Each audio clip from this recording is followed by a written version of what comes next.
What are you willing to put up with in a relationship? How do you value yourself? You can tell by how you're allowing other people to treat you. Are you in a relationship with a girl who's not treating you right, but she's super hot, and so you put up with it? Or are you in a relationship with a guy who's taking care of you, and he's rich, but he doesn't make the time of day for you? He might be running around on you, and he's not totally committed. What are you allowing yourself to put up with because you think you can't get any better, or perhaps you don't value yourself? You're going to have to live with that. I have a friend who's experiencing this. Him and his girl don't see eye to eye. They're not on the same page, and she's constantly demeaning him when he tries to express his needs or the things that he wants. She puts him down or rolls her eye, generally treats him in a way that's really repugnant, and he's putting up with it. He's wanting to be in a relationship with someone like her, and she's not treating him the way he should be treated. So what is it that you're putting up with? And what is it that you're telling yourself? Are you telling yourself that you can't get any better, that there is no one better, that maybe sometimes you just have to suck it up?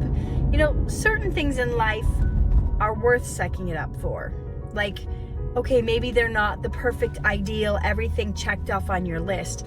But if they're treating you wonderfully, hopefully you can turn a blind eye that they're not a perfect 10. Or maybe you want them to be interested in sports and they're not, but they allow you to go out with your friends and watch sports, and so you still get your sports time in, it's just not with them. You know, relationships are give and take.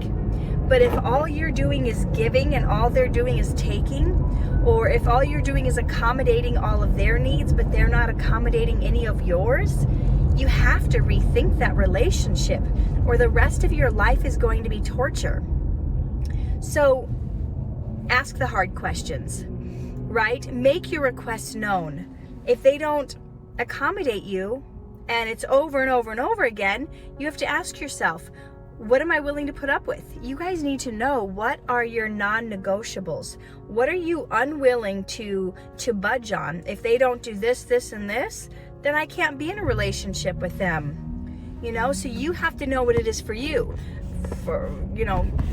I'm not looking to be in a relationship, but if something would ever happen to my husband, he would die, and if I would ever feel the urge to be in a relationship again, you better believe I would have some non-negotiables. And it's not going to be over petty things, but there's going to be some things that are very important in a relationship. And no matter how old you are or how you look, you don't have to be desperate, because God has somebody for you that's the perfect ideal person that's set aside for you. And so I just want to say, don't settle.